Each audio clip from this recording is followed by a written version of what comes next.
আশাকর্মীর নামে ঘুষের অভিযোগ রামকৃষ্ণনগরে। দরিদ্র পরিবারের কাছ থেকে টাকা নেওয়ার পরেও কাজ না হওয়ার অভিযোগে চাঞ্চল্য। সরকারের স্বচ্ছ ভাবমূর্তিতে প্রশ্নচিহ্ন। জন্ম ও মৃত্যু সনদের কাজ করিয়ে দেওয়ার নাম করে 2000 টাকা সংগ্রহ। অরুণোদয় প্রকল্পে নাম সংযোজনের জন্য 1000 টাকা করে নেওয়ার অভিযোগ।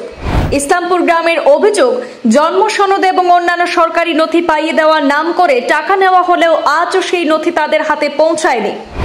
অর্থ প্রদান করেও সুবিধা না পেয়ে ক্ষোভে ফেটে পড়ল ইসলামপুরের মানুষ। দুর্গাপুর সাবসেন্টারের আশাকর্মীর বিরুদ্ধে একের পর এক অভিযোগে তোলপাড় রামকৃষ্ণনগর।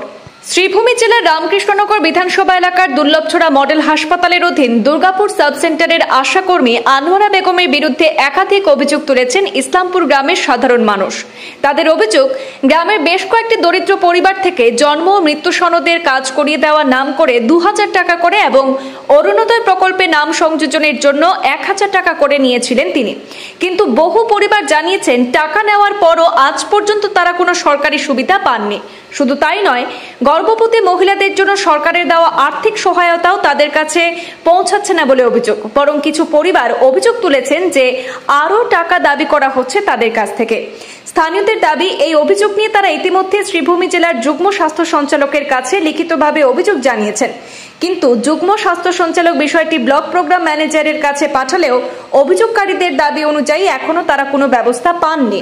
ভুক্তভোগী পরিবারের মানুষজন তারা শ্রীভূমি জেলার যুগ্ম স্বাস্থ্য সঞ্চালকের কাছে একটি স্মারকপত্র প্রেরণ করে এই ঘটনা সম্পর্কে জানিয়েছেন। এরপর যুগ্ম সঞ্চালক বিপিএম এর কাছে চিঠিটি প্রেরণ করেন, কিন্তু বিপিএম কোনো পদক্ষেপ নেননি বলে অভিযোগ এবং অবশেষে ইসলামপুর গ্রামের সাধারণ মানুষরা জেলা প্রশাসনের কাছে দ্বারস্থ হন। জেলা উপায়ুক্ত মহোদয় বিষয়টি গুরুত্ব দিয়ে জয়েন্ট ডিরেক্টরকে 7 দিনের মধ্যে তদন্তের নির্দেশ দিয়েছেন। গ্রামবাসীদের স্পষ্ট হুঁশিয়ারি, যদি দ্রুত পদক্ষেপ না নেওয়া হয় তারা বৃহত্তর গণ আন্দোলনে নামবে। আনোয়ারা বেগম তাই আমরা বাড়িতে আইসন খাতায় এখন লইয়া কইছেন অরুণোদয় এপ্লাই তাই আনছই। আমরা কইছেন রাস্তাঘাটে থান খরচ লাগবে 1000 টাকা। ও আমরা 1000 টাকা ছাটাই ছুটাই বানাইয়া আমরা থানরে তাই নিছেন আমরা গেছ থাকিয়া। এখন আমরা রাস্তাঘাট থানোর ফাইলে বা বাড়িতে গেলেও আমরা জিকার করি আমরা অরুণোদয়ের খবর কিতা আজ বাক্কা কতদিন গত হইয়া গেল গিয়া। তাই আমরা এখন এমন ফাইবা ফাইবা হইয়া তো তাই তার কোনো আমরা অরুণোদয়ের কুচু দিলাও না।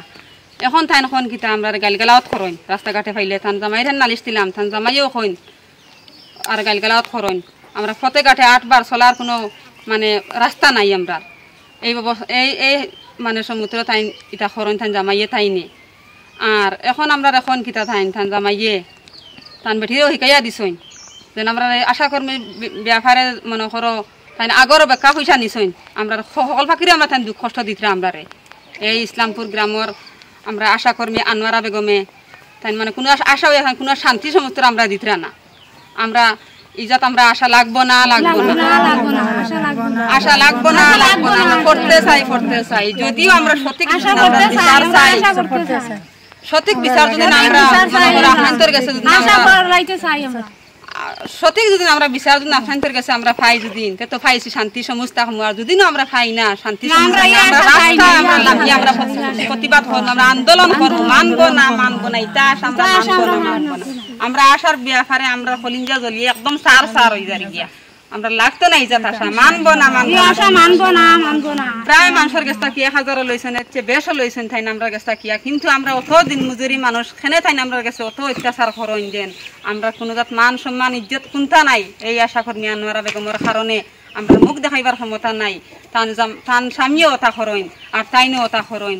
এই দুই তান স্বামীর কারণে আমরা একদম আমরা ইসলামপুর গ্রাম একদম উদক পথে দাঁড় গিয়া। আমরা সঠিক বিচার চাই, আমরা যদিও সঠিক বিচার চাই আমরা।